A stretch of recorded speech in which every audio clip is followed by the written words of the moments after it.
Na kombo na Yesu Kristo tobondeli boye. Amen. Totelemi likolo po totanga Bible. Toza ya kotelema.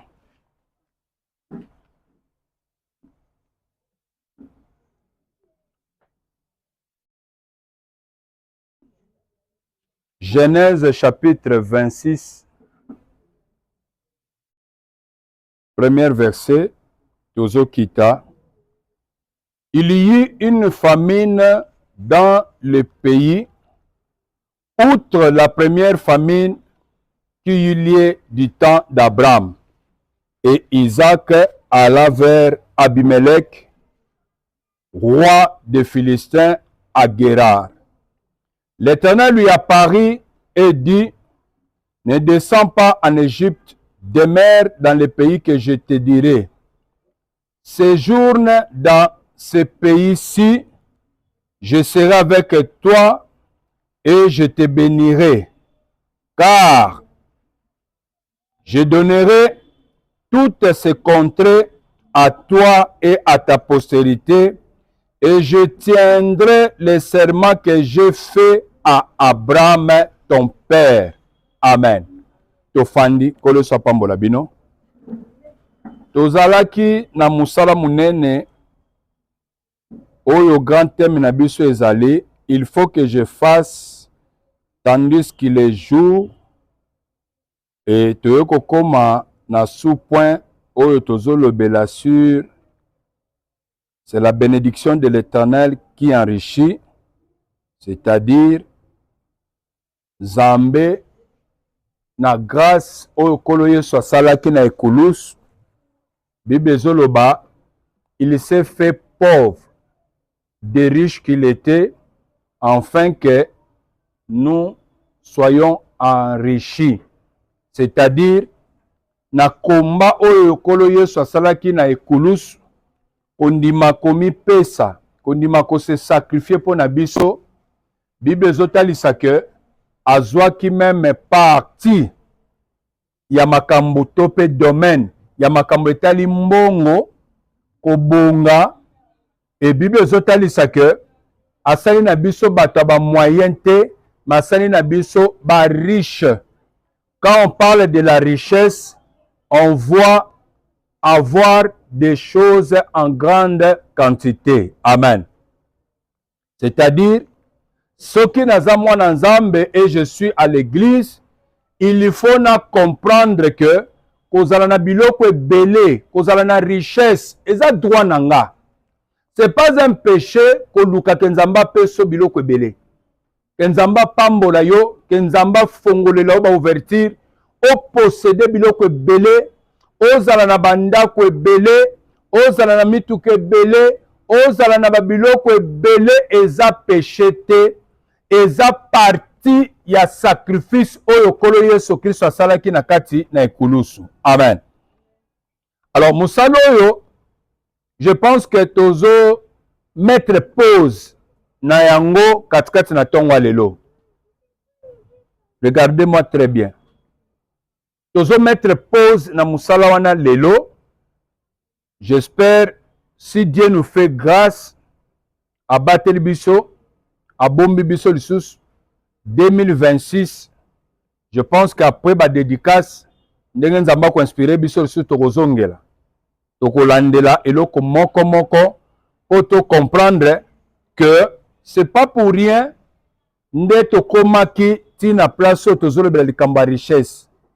Nyonso wana euti wapi? Euteli ke bayekoli batunaki Yesu balobi, pourquoi mutu aza aveugle de naissance? Vous vous souvenez encore? Est-ce faute eza ba parents to eza marche na ye? Jusque là to simbi marche te, pour même lui-même le Seigneur Jésus-Christ ayaki ko bakisa option oyo bayekoli bandeko ko ignorer. Option nini? Ni tes parents ni ta propre marche, mais okoki koya kokutana na place mususu, sorcellerie à place wana nde combattre yo. Alléluia. Alors question bango batunaki, on avait compris que ce qui problème na vie à bateau, premièrement, il faut mutu nyonso ata la origine abimeli, ses parents. Obimeli wap. Et à partir d'origine mutabimeli ya ba parents ndoko kokuta batu musu babimi na origine ya ba lien involontaire que tribu na bango baza ba pauvre, baza batu condamné, baza batu ba esclave. La question vous comprendre. Est-ce que vous comprenez les hommes de Dieu? Bas serviteurs n'angana formé. Est-ce que vous comprenez? Vous comprenez comment j'ai ramassé tout? Hein? Pour ajuster place de com. C'est-à-dire, ça battu par leur origine, par leurs parents. Là où vous sortez, tribu, il y a des gens qui sont condamnés involontairement à la pauvreté.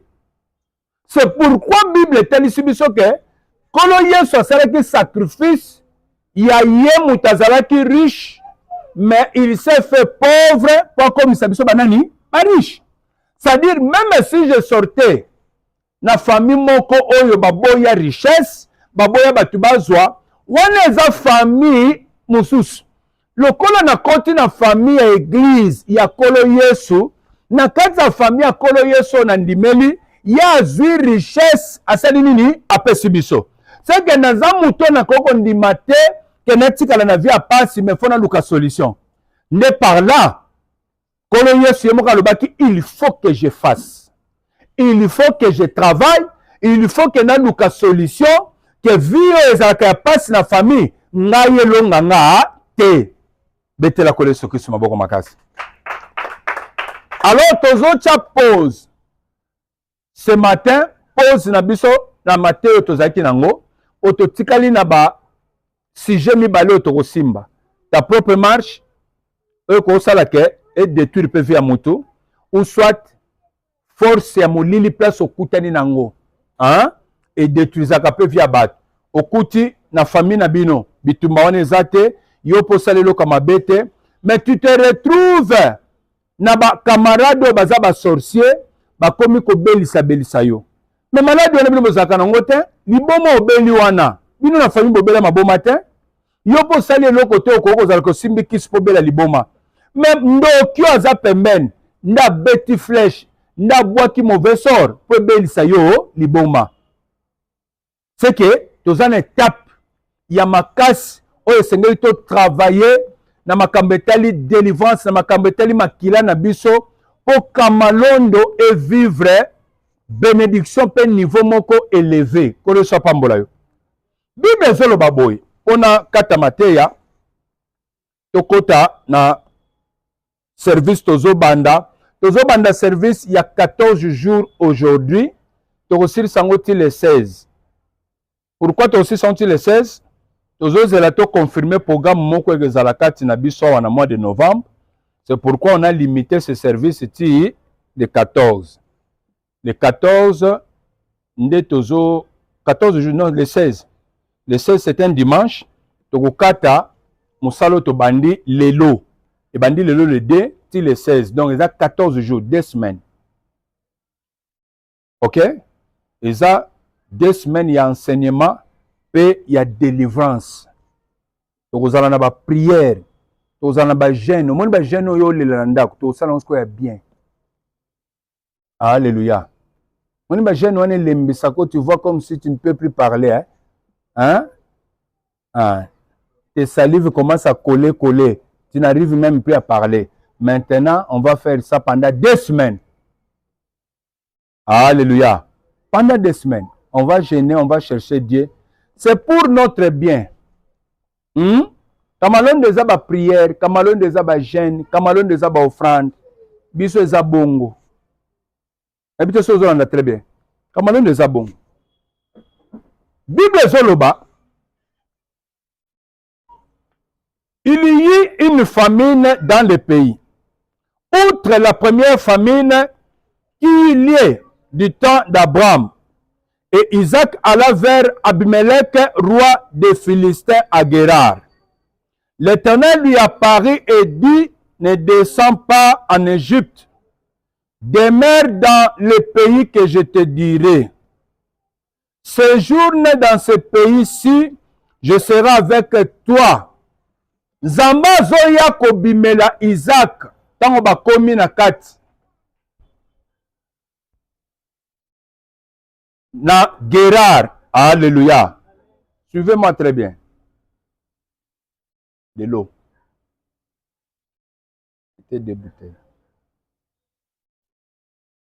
Nzamba zowelela koya kobimela Isaac pour lui dire que mon enfant kolongwa wate reste ici. Kokende en Égypte te, mais zala awa ici je te bénirai. Et tu peux faire exemple ya komona que Nzamba zolongola Abraham na Irak. Azoya na ye na Kana. Et Nzambe tanga memi Abraham. Azoya biseboy. Sors de ton pays. Sors de ta patrie. Bimana ndaka papa na yo.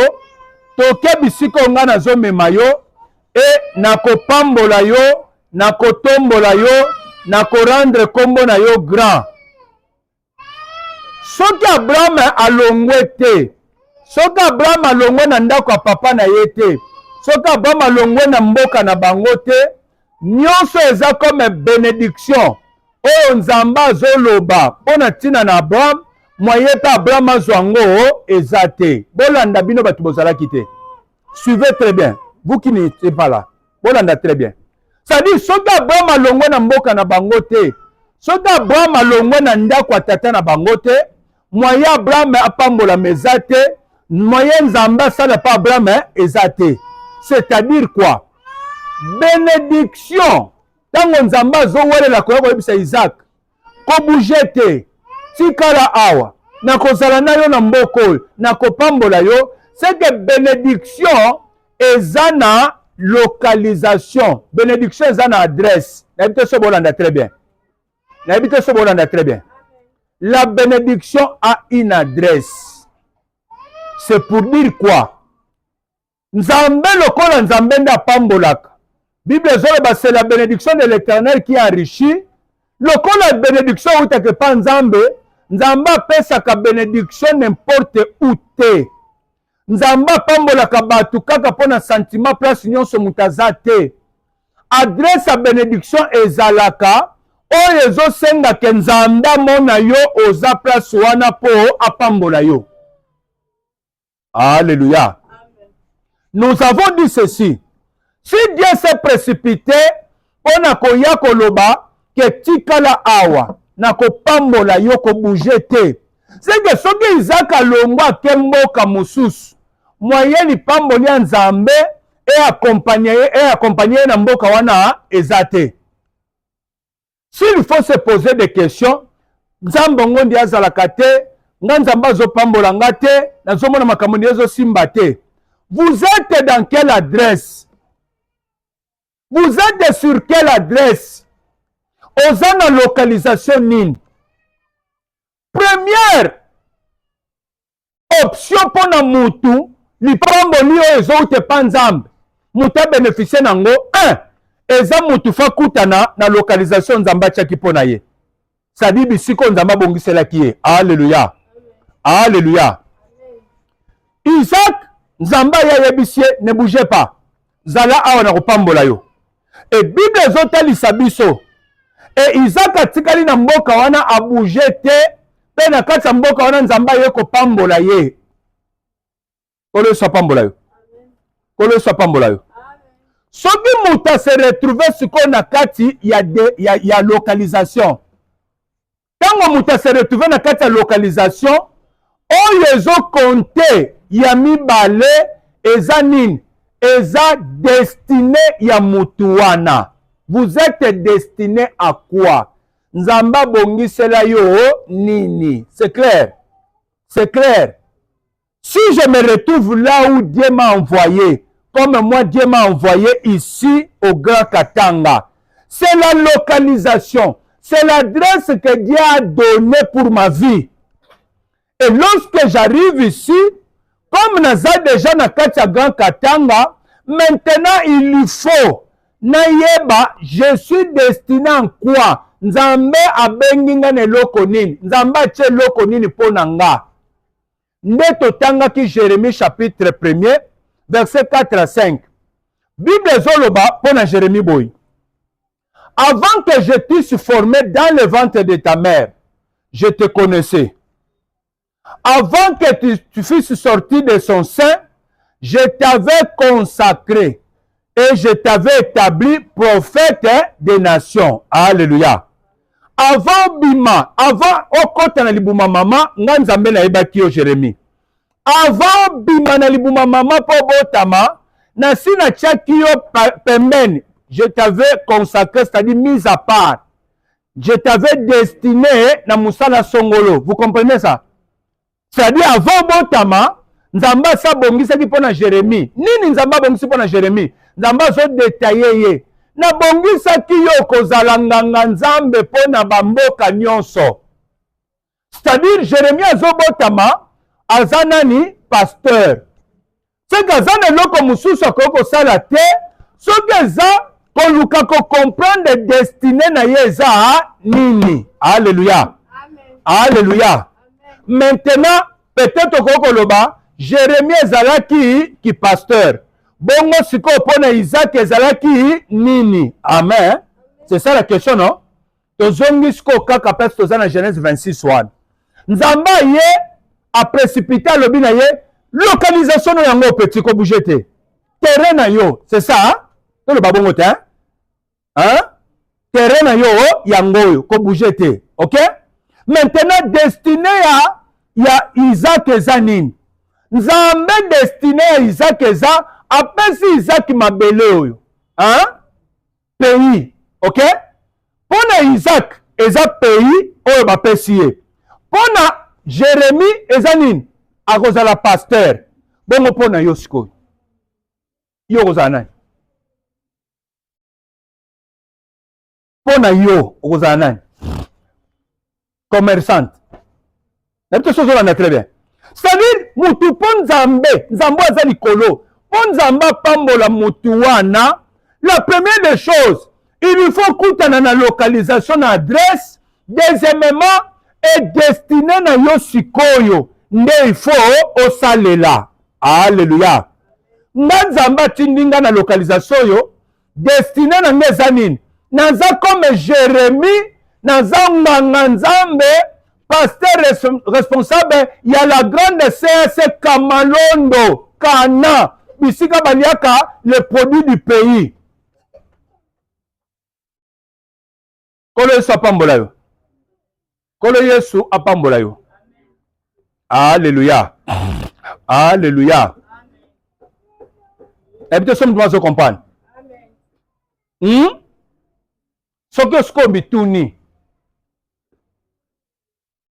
Soki sko mituni. Si maintenant tu te demandes, yangai localisation zanini, deuxièmement, vous pouvez donner la chaise là-bas à maman.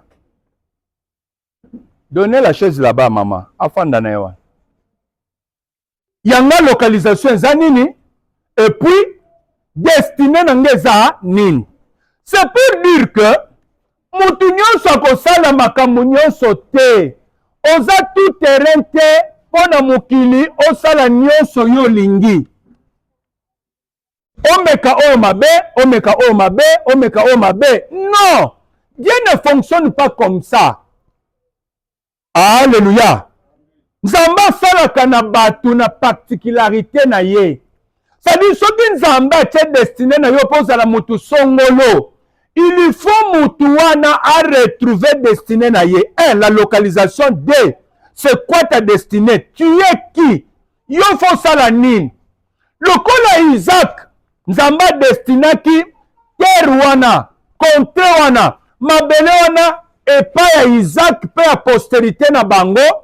Isaac, Bible zotalisa, Isaac tango mikolo bandi ko pusana na kati ya Gerar.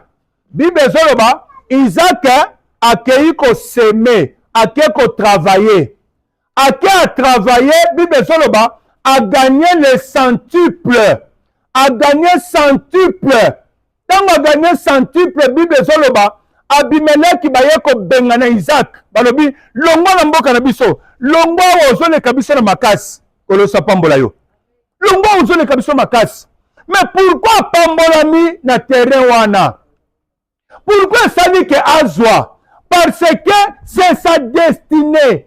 eza loko babongisela ye mabele wana nyonso place ya se retrouver babongisela ye mutu mususu destine na yo eza fozala mutu atangi classe mingi mpona nzela classe ndo ekokoma mokonzi nzambe abongisi yango bongo mususu akoki kozala docteur mususu akoki kozala chanteur mususu akoki kozala sportif mususu akoki kozala pasteur nzambe mutu atiaka yango bongo soki okende na domaine mususu okokuta ke kuna soki nzambe abongisaki te moye mpo okutana na ye eza te me nzambe azobanga azoloba kolongwa na mboko te zala awa telema awa pourquoi bible ezotangisa biso Josué chapitre 1er Josué 1er verset 4 na bandi ata na verset 1 ti na 4 que dit la parole de Dieu landa très bien tozo clôturer Matthieu oyo tokoyaka kozongela ngo na 2026 soki nzambe apesi biso bomoi Josué chapitre 1er 1 à 4 après la mort de Moïse serviteur de l'Éternel l'Éternel dit à Josué fils de Nun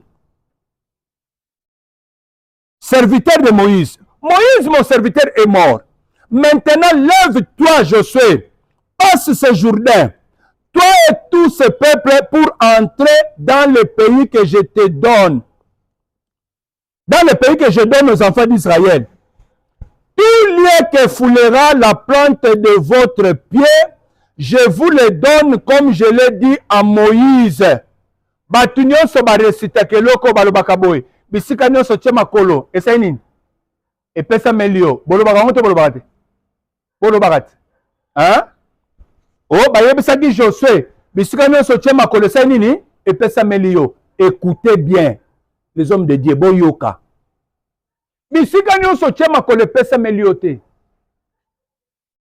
Yo koti na lopango pouvoir à sorcellerie ndezo dominer. Ba niyo yo mwana, ba bomeli yo mobali, ba bomeli yo mwasi, ba bomeli yo libali, ba bebisi commerce na yo. Okomi kutu paralysé, okomo bele na ba malade. Siko epesa melio. Bisika nyonso epesa melaka batu te. Mais réponse, il y a verset oyo que epesa melio. Eza na verset 4 on a ngina tanga sikoyo. C'est par là que vous allez comprendre. Nzamba zoya ko yebisa Isaac ko bujete zala awa bisika oyo na kopesa bino yango. Na bisika wana Isaac akie koluka alona eboti centuple epamboliye pamba te po ezali destiné na ye eloko babongisela ye. Soki okutani na vile eloko nzamba sa bongisela yo batu babundisa bitumba telema makambo mata ekita lokola nzambe mutabongiseli yo place wana bamata bakita lokola oza na kati ya kosala na kati ya exercice suka réponse nango ekebota. Pourquoi? Parce que c'est Dieu qui a prévu ça. Provision nango ezalaka toujours kolosa pambola yo. Verset 4 lobini. Tous les que foulera ton pied, je te le donne. Batuno so babetaka récitation. Même ba pasteur mususu bateya kango mabe. Bisika nyonso tia makolo epesa melio. Bisika nyonso tia makolo epesa melio te. O epesa melaka batu. Landa très bien. Kaka oyo nzamba pesa kiyo. Yoka verset 4. Le verset 4 dit ceci.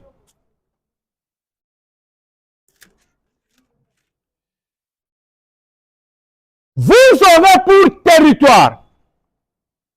Hein? Nzamba bisi Isaac. Contrôle nyonso na pesio. C'est ça territoire. Hein? Nyonso na pesio. Ce que bazia webisa Josué. Nzamba zo confirmé. Que na yebisa Moïse. Que bisika nyonso akotia makolo pesa melie. Mais bisika ngo eza nini? Bisika ngo eza wapi? Est-ce que vous me suivez, gloire? Hein? Bisika ngo eza nini? Bazo yebisa siko ba détaillé. Vous avez pour territoire depuis le désert de Liban jusqu'au grand fleuve, le fleuve de l'Euphrate, tous les pays des Étiens et jusqu'à la grande mer vers le soleil couchant. C'est-à-dire, Nzambe a dessiné déjà périmètre oyo Israël il faut azwa. Oui ou non? Soki to betaka lisolo lelo Israël mboka na Nzambe po yango wana Nzambe akatela bango. Alléluia. Okokuta ke Israël a dominé, Israël a vivre bien, Israël a malamu. Bon Nzambe bongiselaki bango eloko wana. C'est ça leur destinée. Bango, bakoko na bango, bazalaki destiné à kozwa mabele. Et na kati ya mabele wana, eza na richesse, eza na bozwi, eza na ba minéraux, eza na ba bilanga, eza na makambo d'élevage. C'est pourquoi Isaac pouvait s'aimer, hein? Isaac pouvait s'aimer et recueillir au centuple. Pourquoi? Parce que mabele wana il faut être saillé, mabele wana il faut pesa mbuma pour pesa melier. Tika Nzambe akoti sona localisation pe na destinée na yo. Pe bisika wana epesa mela yo, obuka mbuma nango. Soki okozala mutu songolo, Nzambe nde mutu akolakisa Joseph. Joseph, tala bandoto na yo. Tala yo nde okozala mokonzi. Tala yo nde mutu okodomine likolo ya bato nyonso wana. Peut-être okoloba bongo Joseph akende kodomine libanda, mutu nyonso mpe akodomine libanda. Te! Mutu nyonso akodomine libanda te. Joseph azalaki na elamba ya plusieurs couleurs. Joseph azalaki na elamba nini? Ya multicolore, il y a plusieurs couleurs. C'est-à-dire, est destiné à Joseph. Et ça qui pona batu nyonso. Alléluia. Bisika nyonso koko zala. Joseph a sa solution pona batu wana. Joseph a dominer bisika wana. Kendo kotala na bande konaye. Nani akena dominer libanda? Mutu muso dominer ça. Attention. Nzamba bongisa la yo nini? Nzamba chapo na yo nini? Nzamba bongisa place nini? Nzamba loba pona yo nini? Nzamba yaka kolakisa biso ba destiné na biso. Nzamba yaka kofongolela mutu ndenge vie kozala.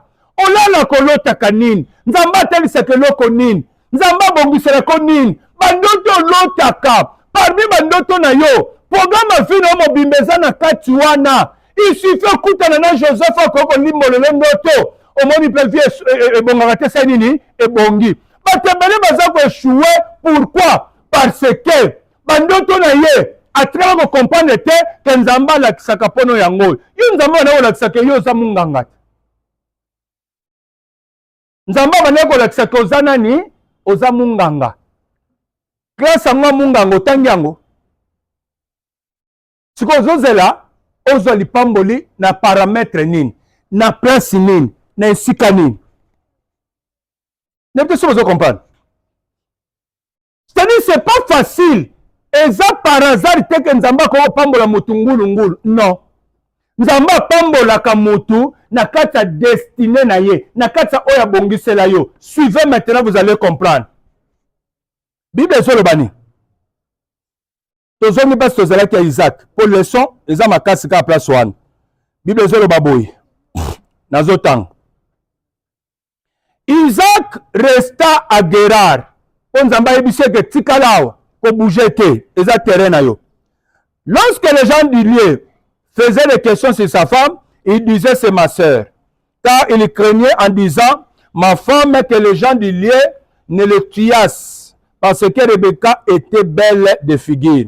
Comme son séjour se prolongeait, il arriva qu'Abimelech, roi des Philistins, regardant par la fenêtre, vit Isaac qui plaisantait avec Rebecca sa femme. Abimelech fit appeler Isaac et dit, certainement c'est ta femme. Comment as-tu pu dire, c'est ma sœur? Isaac lui répondit, j'ai parlé ainsi de peur de mourir à cause d'elle. Et Abimelech dit, qu'est-ce que tu nous as fait? Et ça n'est fallu que quelqu'un du peuple n'ait couché avec ta femme et tu nous aurais rendu coupables. Alors Abimelech fit cette ordonnance pour tout le peuple. Celui qui touchera à cet homme ou à sa femme sera mis à mort. Bible sur le babouille. Isaac s'aima. Isaac s'aima dans ce pays et il recueillit cette année le centuple quand l'Éternel le bénit. Alléluia. Alléluia. Isaac s'aima dans le pays. Comme on lui a autorisé que fanda na mwasi na yo muta osimba bino pa zate. Oh Nzambe déjà qui oyebisa ye fanda ko bouger te. Et Bible soloba, Isaac a profité de travailler. Quand on dit s'aimer, c'est faire un travail, oui ou non? Il avait semé en quoi? Albandi ko sala et bilanga. Hein? Abandi kosala bilanga. Je ne sais pas si vous comprenez. Hein? Il s'est lancé à l'agriculture. Isaac travailla. Autrement, ce qui est facile, on dit Isaac travailla. Isaac chercha à travailler. À travailler comment? Il fait l'agriculture. Nazu bilanga, aloni bilanga. Tant aloni bilanga, Bible Zoloba, il recueillit les centuples. Qui dit centuple? S'il avait dépensé $5 000 pour faire tout ce qu'il a fait,